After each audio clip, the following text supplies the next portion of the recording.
Hello, welcome, dear friends. Welcome back to my channel. Welcome back to Mobile Loves Football.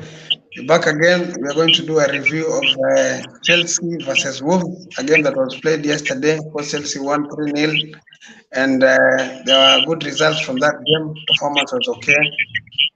Again, when you look at how they played yesterday, I think some of the players have improved. So today, I'm joined with a Chelsea fan, Cyrus. We are going to discuss about that match.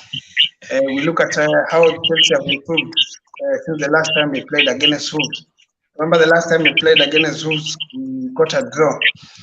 We were leading 2-0 at some point. We dropped the ball and we drew. So this time I was a bit nervous when we went to 2-0 up. Nilidhani we are going to lose again. I thought tutaenda kufungwa tena 2 goals and then we draw. So what do you make of the game? And, first hiyo game ilikuwa na a lot of changes from the squad. Si yenye ilicheza na AC Milan, so tuna players wenye tuliona wamewekwa kwa squad kama Garaga alianza, kuna Charoba. So tulikuwa tumeapproach with yani the confidence haikuwa vile juu tukiangalia from the previous result, but from the start of the game tunasema to contain the game because possession during the first half hata second half possession tulikuwa juu, so it was a good game. Exactly. In fact, tulikuwa na good possession. When you look at the only problem was up front. Ilikuwa inapata shida. Tukifika kule up front ilikuwa we were not doing the great connections.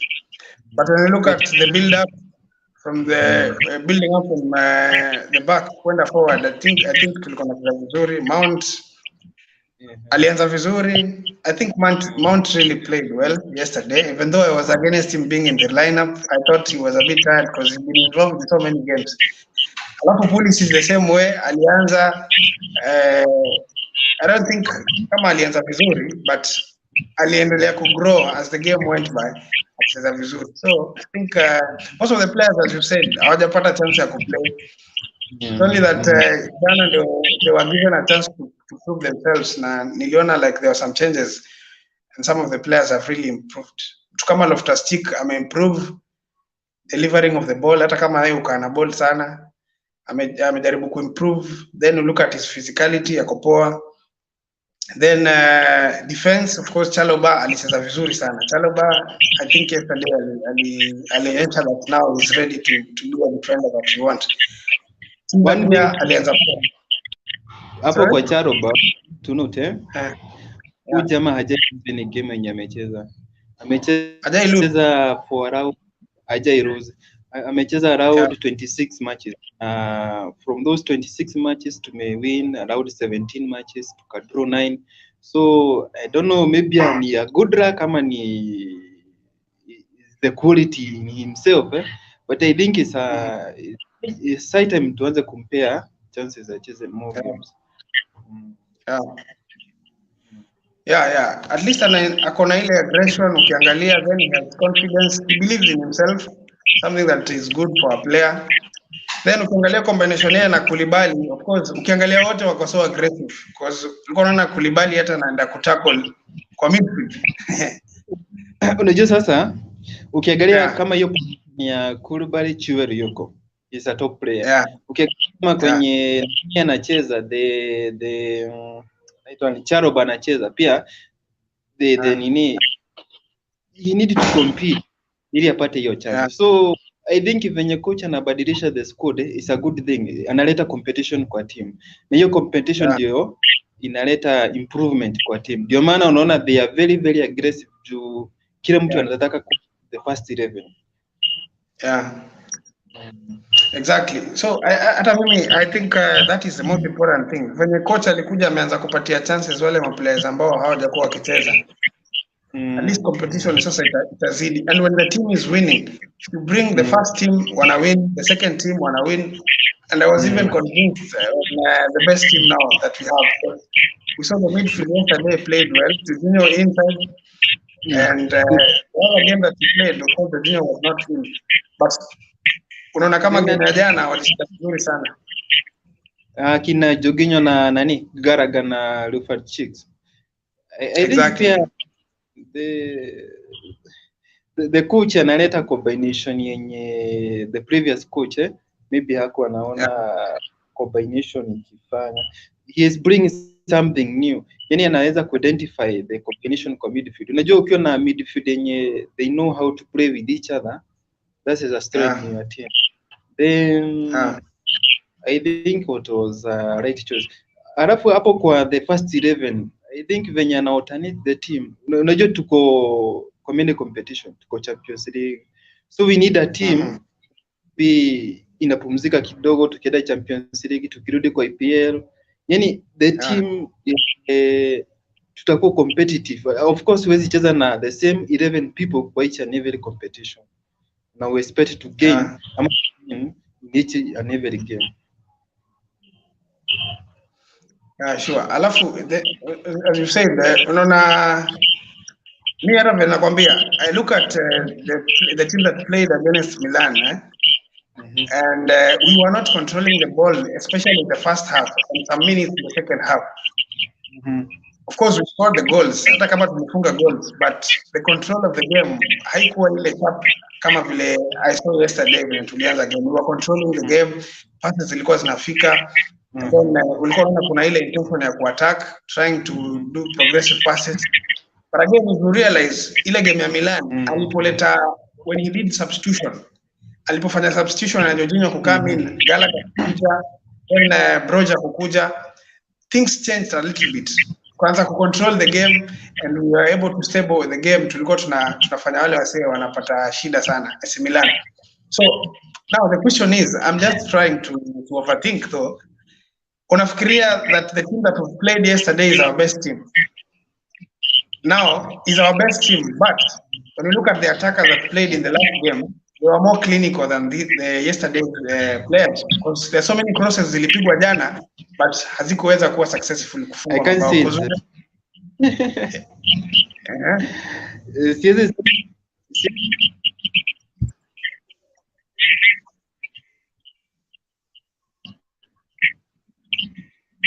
Yes, kuna echo zama ni nini?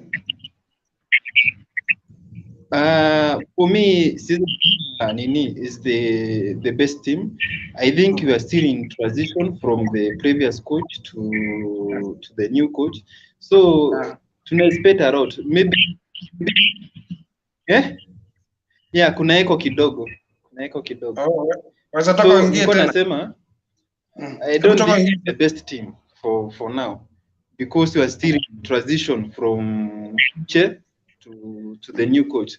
So there's still a lot. Maybe niseme it's an impact from the okay. Yeah. Yes, continue.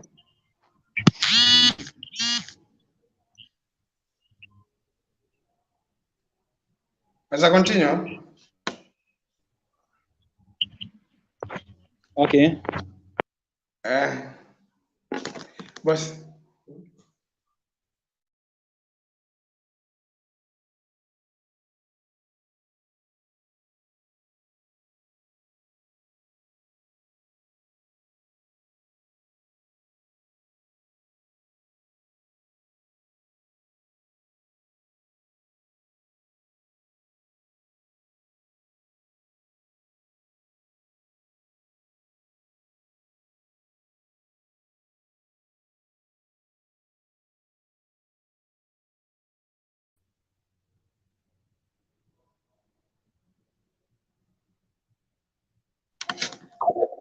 Yes. Ni Costa sasa Okay. Tulikuwa hapo kwa team about the selection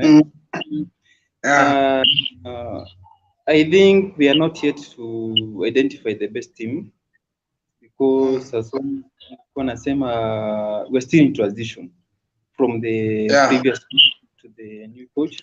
Maybe we can say ni input ya new coach, maybe just maybe for now, but maybe tutaweza game kama 3 or 4 games tutaweza kujudge, maybe hapo tutapata naweza sema this is then tukiangalia the Wolf, they did to do much yesterday game, so hatuwezi judge na hiyo game.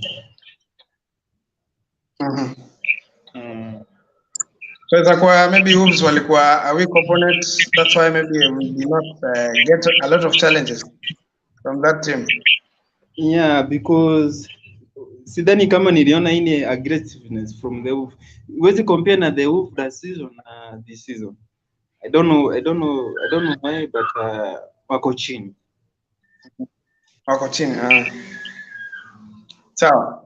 So let's talk about Diego Costa. Of course, Diego Costa jana alicheza 45 minutes, then akitolewa akapatiwa standing ovation na mafans wa Chelsea, and everyone was singing his name in the field, and he was very happy. I think he took his time appreciating the fans and even greeting them. He was enjoying himself at Stamford Bridge. Yeah. Unajua before Diego Costa hata atoke niliwatch somewhere the press venye alikuwa nasema kukosana na Chelsea fan. The issue was between him na Conte. So as far he's also akona hiyo nini? Unajua sasa ukikaa mahali Chelsea zenye alikaa, at least ana feel is like a Chelsea fan too. Na pia alimake an impact to the Chelsea as a team. Is among the top scoring striker for now when you amechezea Chelsea, expect for tukiondoa Drogba. Maybe tumweke Drogba tuweke Costa. Na najua yeye kwanza, the good thing about him is that alikuwa na score goals without a penalty. Because I remember there's a time in a season without penalties. Without penalties. Penalties ilikuwa za Hazard. He was a fighter. Unajua huyo jamaa angefight peke yake na defenders na afuge bao. So he was alikuwa a big player for our team. Alikuwa a big player for our team and he was appreciated. I think he's a legend because he won the Premier League two times. With Jose and na Conte pia kushinda. You see, and that is where I remember at some point I was in a certain group talking about Chelsea, and I told the guys that Chelsea are going to go back to the top, especially winning the Premier League, when they will have a striker. When they will have a striker who scores 20 plus goals. Na niliwaambia tutawachana na Costa. That's when we will wait for so long to see the Premier League, because for us we need a striker or someone who scores 20 plus goals to replace the Premier League. Because Premier League is about consistency. Or you should have a player in your team, especially up front, who scores goals for fun. Uweze kupata Premier League. Not that, I think we are going to suffer. So right now I think Aubameyang na Broja, ukiangalia bao kama ya Broja bila alifunga, it was a very good goal. I mean, aliforce vizuri sana. Hiyo kijana ako na future if he continue with the same effort. I think is a good player, na maybe kama ile tutabadilisha ile tabia yetu ya kuuza players, I think he can be a great player for a future. Anataka tu mentoring, na I think maybe kama Aubameyang anaweza kaa for like 2 or 3 seasons, anaweza momenta vizuri sana. Kweli kabisa. So I think that is the case. By the way,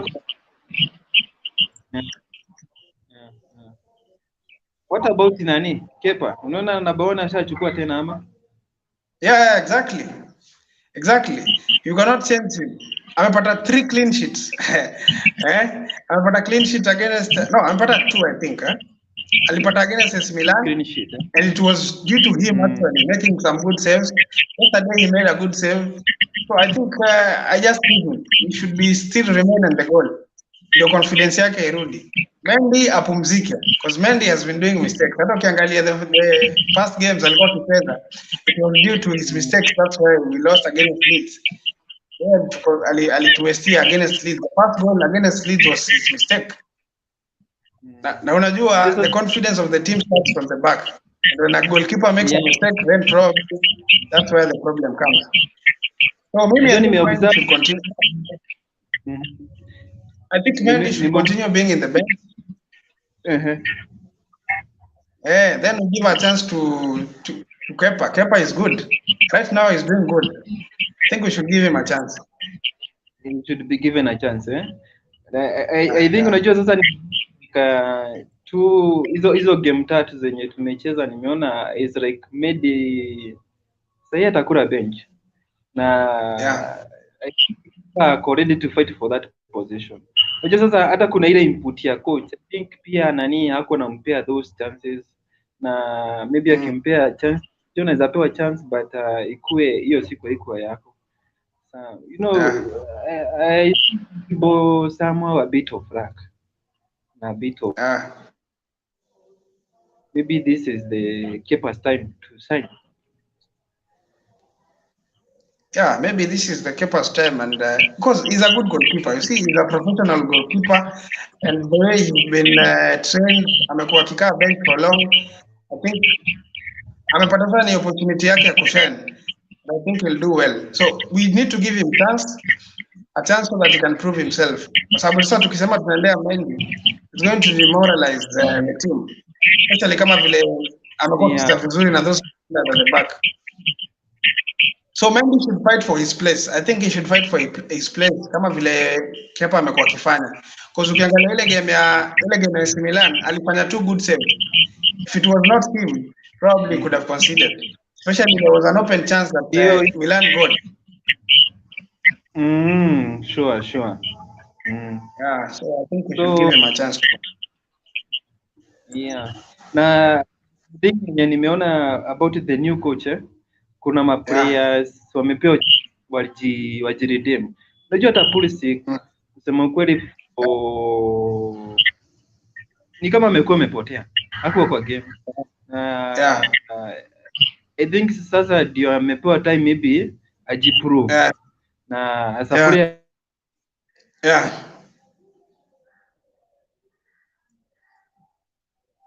Exactly.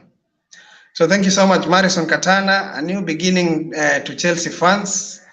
So Chelsea fans, at least we are happy right now. We are winning games. We won. We are getting the clean sheets.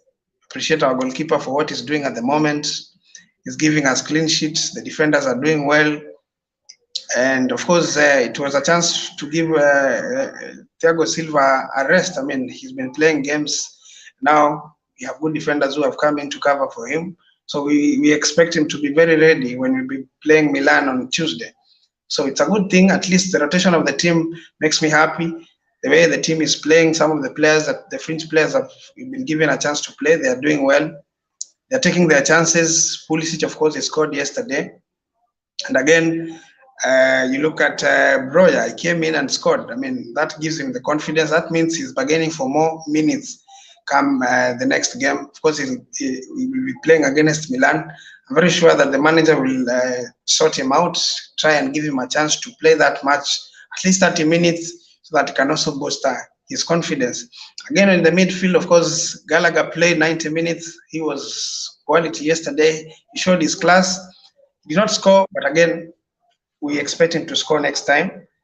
The last game he scored against Crystal Palace, which was a good thing to do. So kuna comment hapa imeletwa hapa na jamani toka Tana, anasema it's a new beginning for Chelsea fans. What do you think about that? Yeah, it's a new beginning for sure.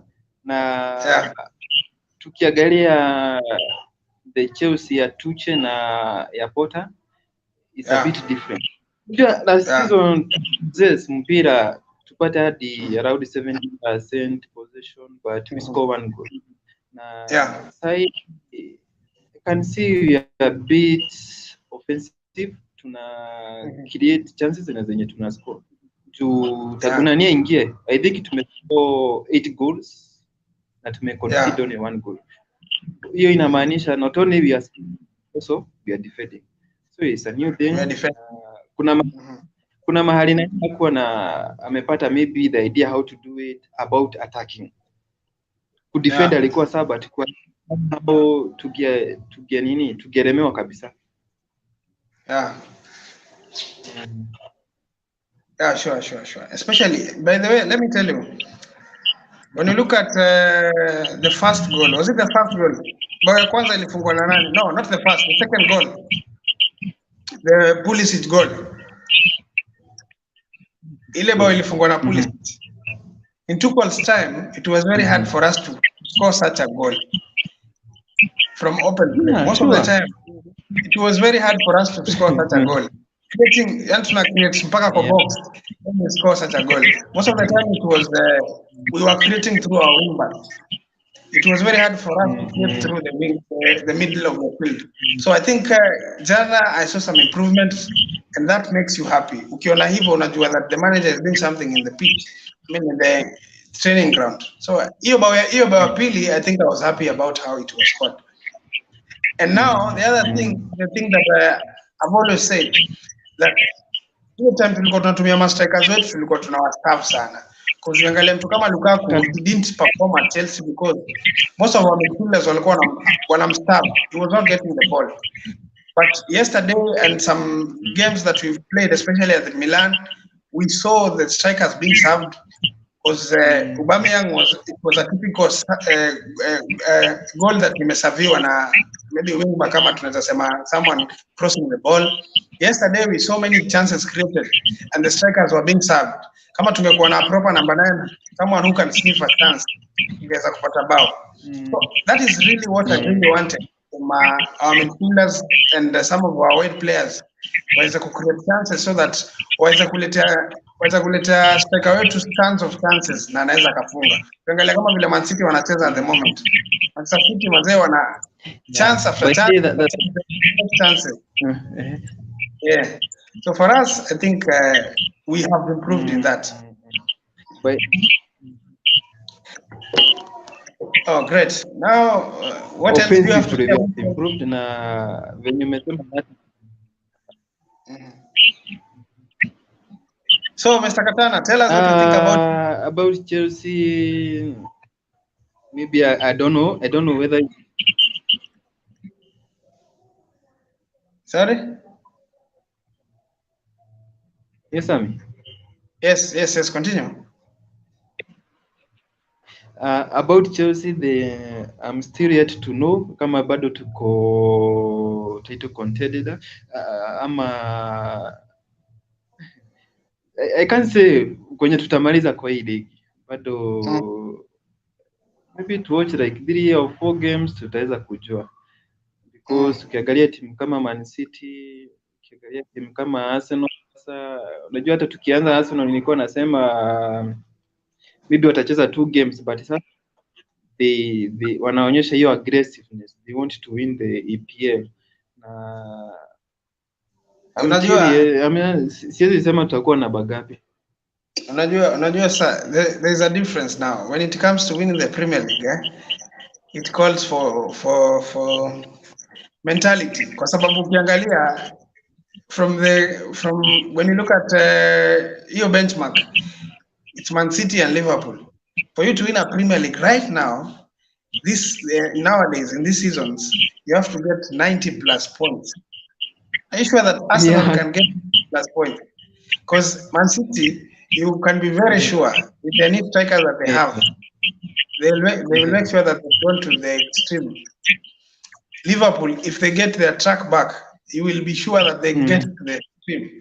So it's a question of whether Arsenal can close that gap. Now, as to stretch to the limit, you should know. You know at the moment, wow, kona Europa League. Last season was their best season to stretch teams to the limit because they didn't have so many games to play. But right now they have a Europa League. Wanacheza Europa League. Now the Europa League, sometimes games zinachezwa away mbali sana.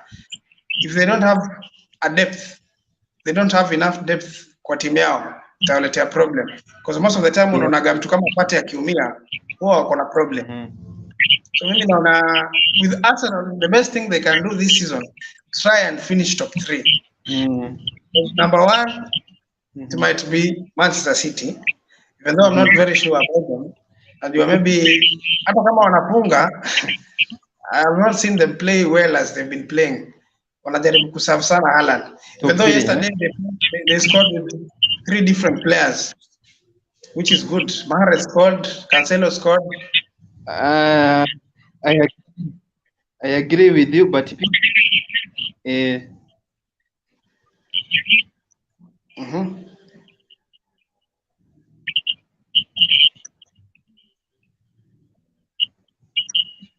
Yes.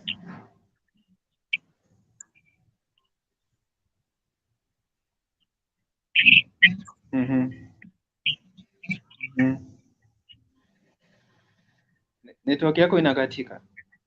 Oh, ni yangu inakatika eh? Hello Sam. Okay, sawa. Ngoja. Yes. Continue. Network inakatika. Oh, sasa unanipata? Are you getting me now? Network yako inakatika. Okay, sawa. Let me rectify it. Are you okay? We are now okay, I think.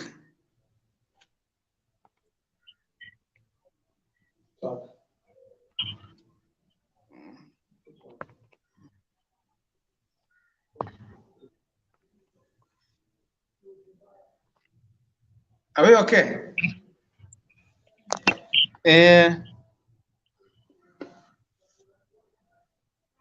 Okay, let's continue then. Let's continue. I think I fixed it.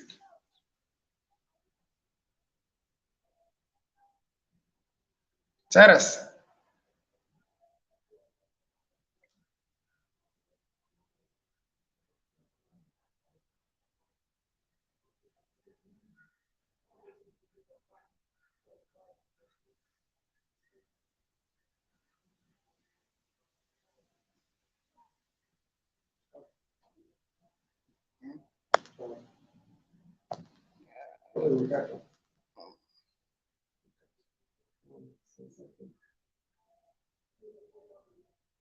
There's a problem with the network.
Guys, what do you think about Chelsea at the moment? Do you think they're heading to the right direction with their new manager?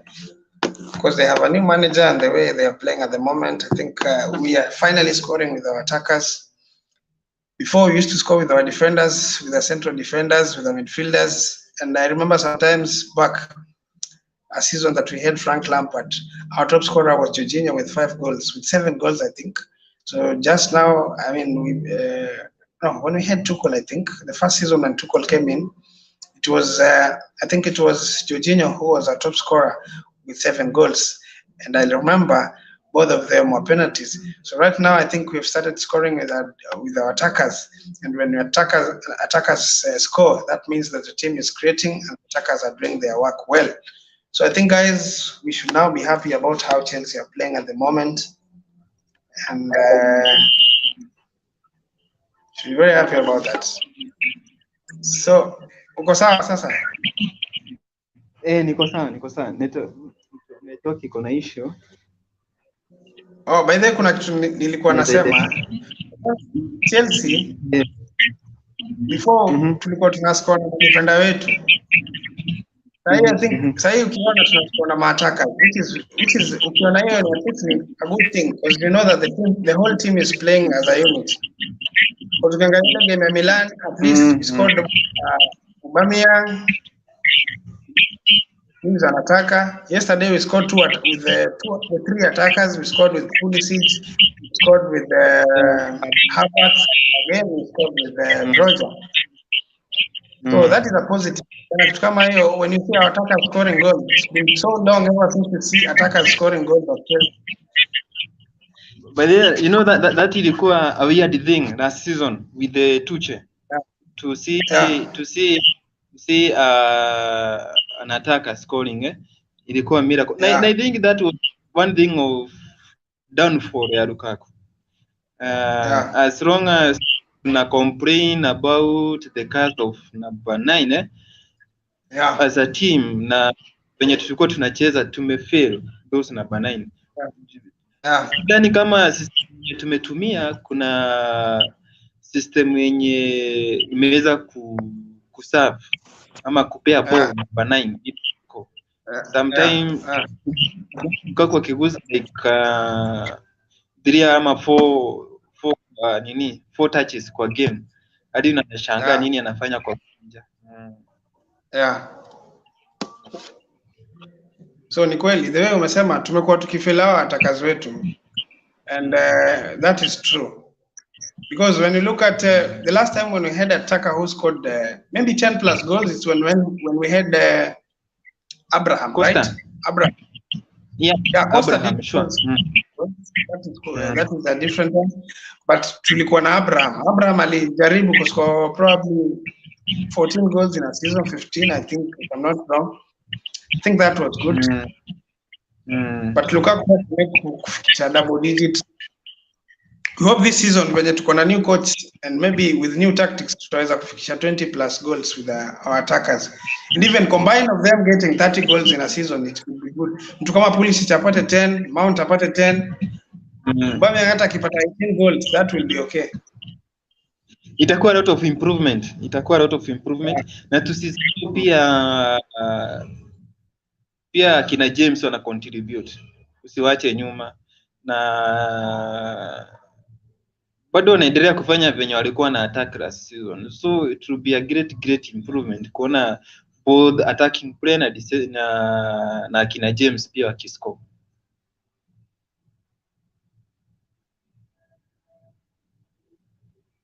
Sambi?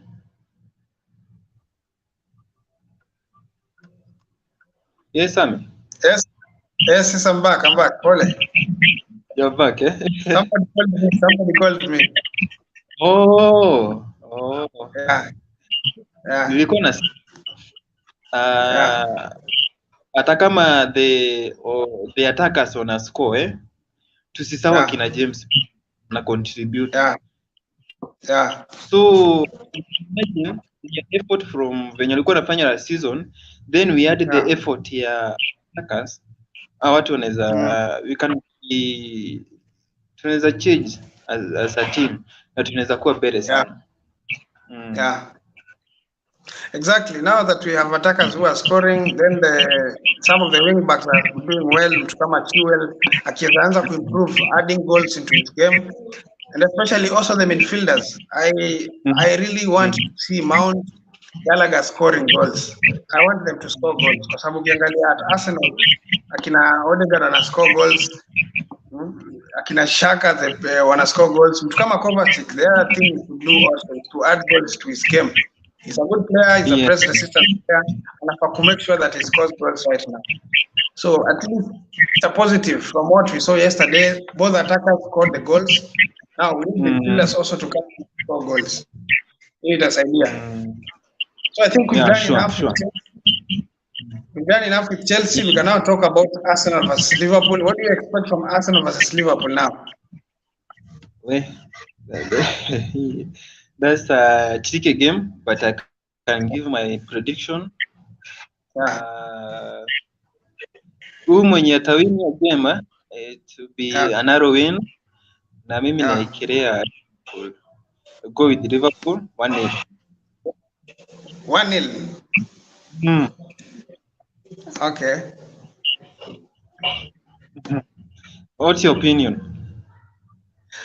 Wow, I think that is a very tricky game. But one thing I can tell you, Arsenal are playing very well at the moment. Liverpool are not at their best, even though they played well against Rangers. The score did not justify the way they played. They lost so many chances. Mimi naonelea kama Liverpool, they are now back to the system. They are back to the way they play because most of their midfielders when walikuwa injured wamerudi.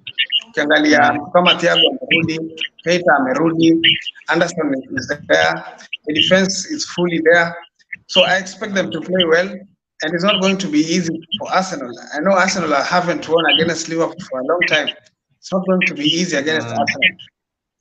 So for me, I think it's going to be a good test for Arsenal. It's a good test for Arsenal to test themselves to see where they are. Because you see, they've played 8 games, they've won 7 games, they've only lost 1 game. When you look at them, they've not really faced a real test. The only test they've faced, I think, is Tottenham and Manchester United. So when you look at that, I think they should now go and test themselves against Liverpool.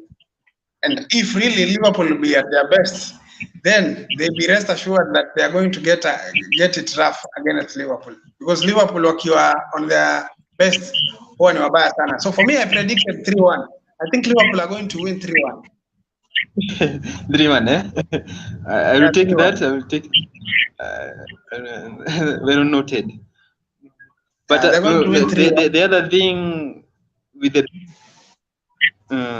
the other thing, hata kama huwa naona big matches they are very different ukiangalia na teams zikicheza na hizi zingine.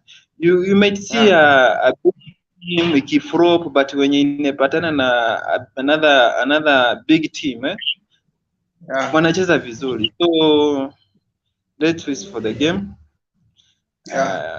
Tuwache tuone venye itakuwa. And then when you look at, see, people have been talking about Nunes Darwin. He's not good enough. He's not scoring goals. He's not even settled at Premier League. What do you think about Nunes Darwin? Do you prefer him over Firmino playing up front? For me, my opinion, I prefer Firmino. Huyu jamaa he might not score goal, but kuna kitu analeta kwa team. Huyu jamaa akiwa kwa team, he create chances. But the other thing, anaweza peana assist. Hata akikosa assist, unaona tribute kwa team to play as nini that aggressiveness kwa team. So bado mimi nitaenda na Firmino. He is not yet proven huyo jamaa. He need to put more effort to be a great player in PL. But unajua when you look at him, he's great. I think he's good in positioning, even though he's not good at finishing. The only problem I think he has is finishing. He misses a lot of chances, but he's good at position because every time he positions himself, unapata, that's where the ball comes. So if he works on his finishes and his first touch yake ya kwanza pia iko na shida, and I think pia Haaland ako na shida na first touch. So both of them have a problem in first touch. So pia if Liverpool really wanted to ile design ya if venye Man City walichukua Haaland na wao pia wakaamua wachukue Nunes Darwin, they should try and training how to finish. I think atakuwa helpful to them. He's going to help them a lot. Then what do you have to say about Manchester United facing Everton? Mimi nafikiria game yao ni ngumu sana, lakini wao wanafikiria watawin.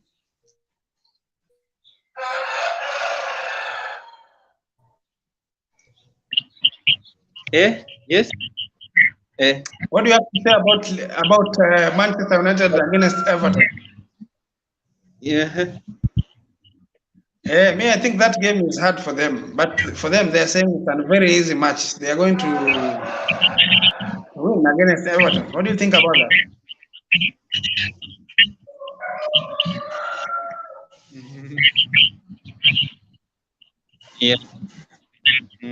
akijua kufini anaweza wasaidia. Hatuwezi mkompea na Harad another level.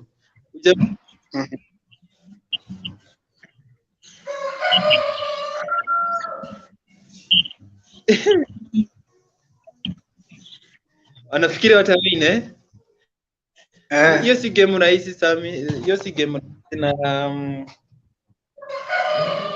inaweza toka draw. Acha niseme hivyo ama wa lose.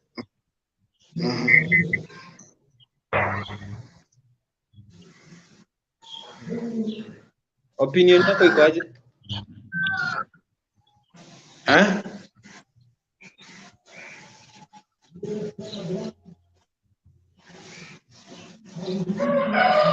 Yes, Sami. Yes, continue.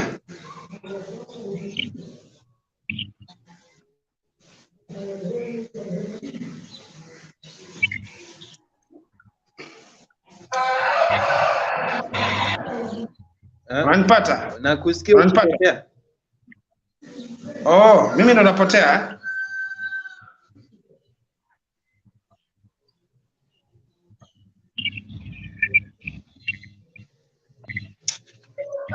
Seems to be network problems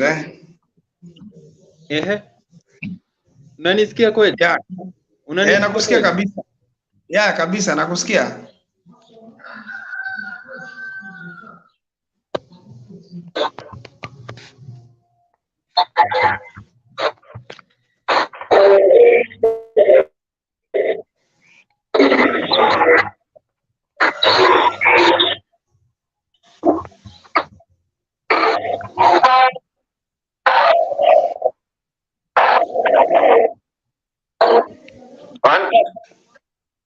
Nakupata. Sikupati vizuri. Okay. Una katika Hebu toka urudi tena please. Kama una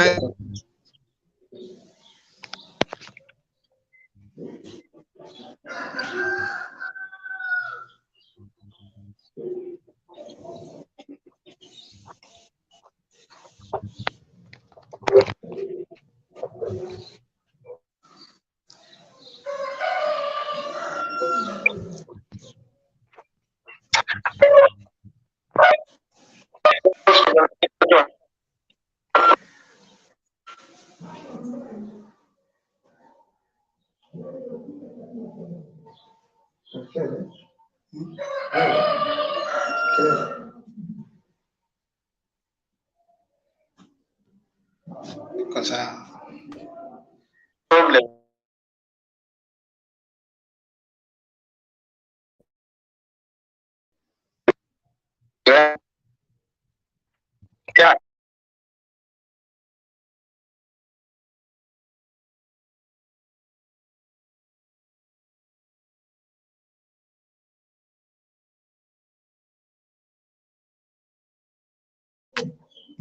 Yeah. So thank you so much guys. I can see the comments coming. I can see Marison Katana saying Arsenal versus Liverpool today iko tricky sana, but Liverpool ita win 2-1.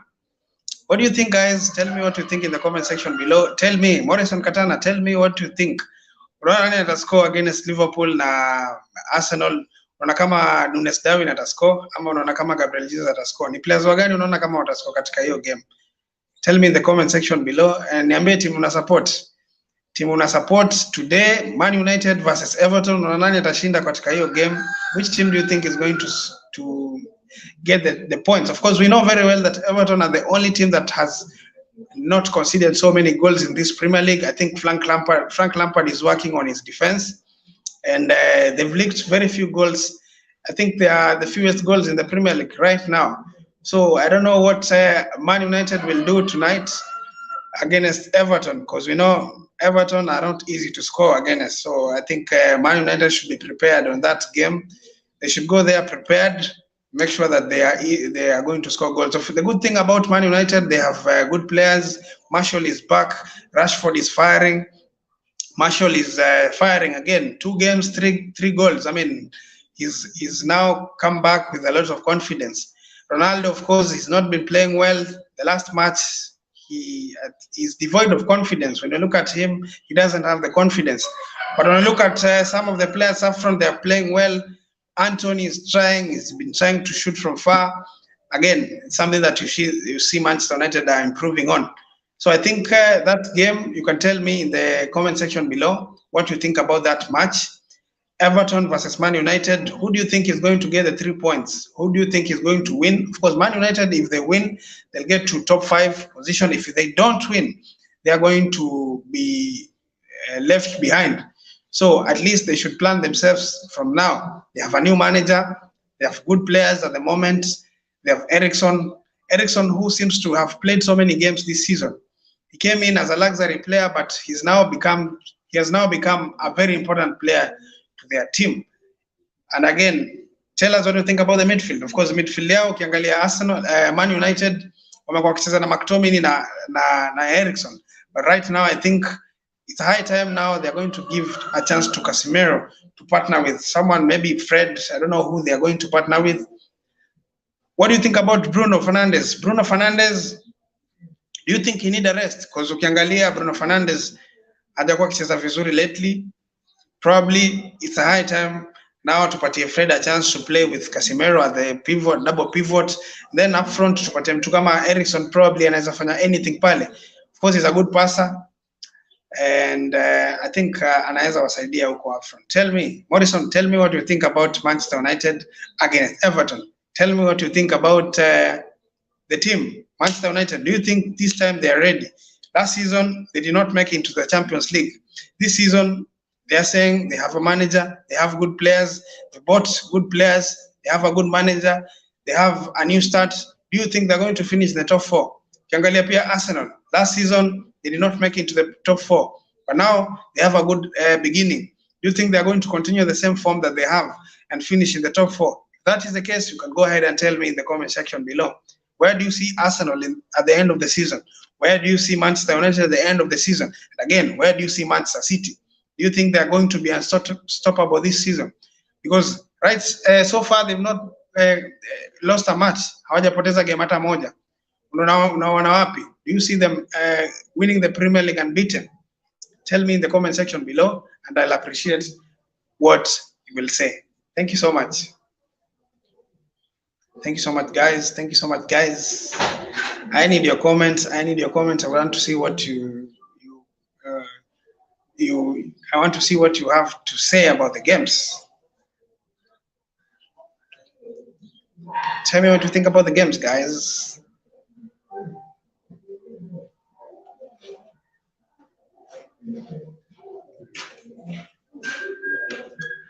Tell me what you think about the games, guys. Manchester United versus Everton tonight. What do you think about that? Are they going to score a goal? Are they going to win that match? They really deserve the 3 points so that they can at least come closer to top 4. Tell me what you think, guys, in the comment section below. I'm waiting for your comments so that I can read them and display them. Display the messages that you've written to me to that screen. I'm waiting for your comments. So guys, without much ado, I want us to complete this live. Let's wait for the matches tonight so that we can discuss about them after the matches. We look at the reviews and see what happens after the matches.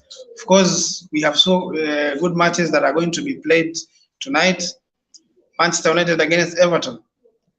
I believe that match is going to be a beautiful match to watch. Of course, Arsenal versus Liverpool. That's going to be a beautiful match to watch. So guys, make sure you watch those matches so that we can do a review tonight.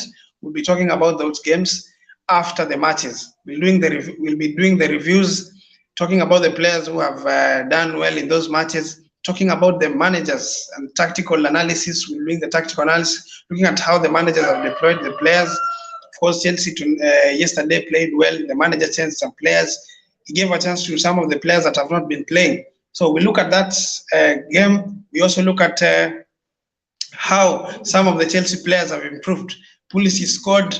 Mount played very well yesterday. Armando Rogers scored. Is that going to give a headache to the manager who has been selecting Aubameyang up front? will he be changing his mind to try and give a chance to Broja to lead the line against AC Milan? That is a question that is going to be answered when the manager will be fielding his team against AC Milan on Tuesday. So he has a good headache when the team is playing well, the defenders are playing well. Of course, Aspilicueta yesterday was world class. He played very well. The midfield yesterday, Gallagher tried. He played very well.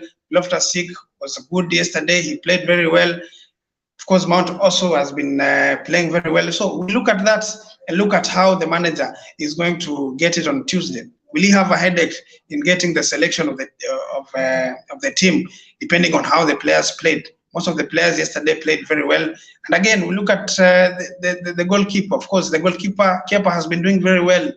He's been getting the clean sheet. In the last 2 matches, he's gotten the clean sheet. And that is something that we should commend. In fact, he has been making saves. Against AC Milan, he made 2 good saves. Yesterday, again, he made a save.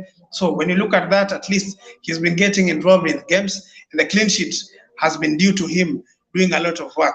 So do you think it's the right time now we give Kepa a chance to get that number 1 spot instead of Edouard Mendy?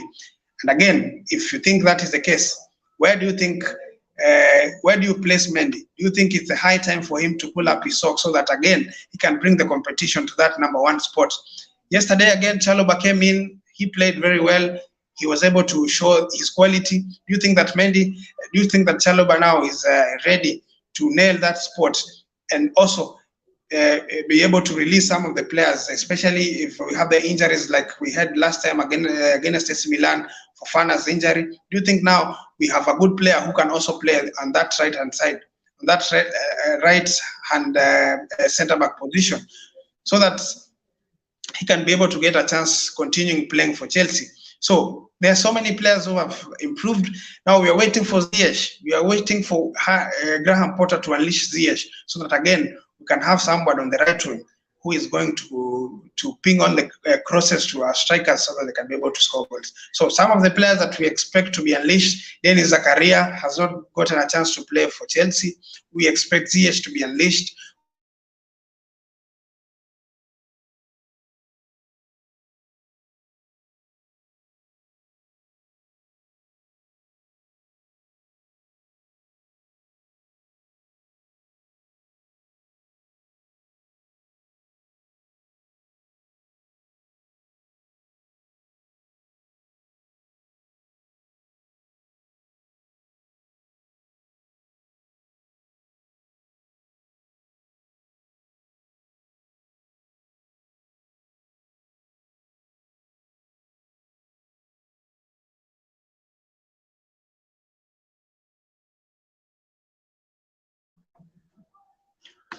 So guys, tell me what you think. As I was saying, sorry for that network problem, the challenge that I got.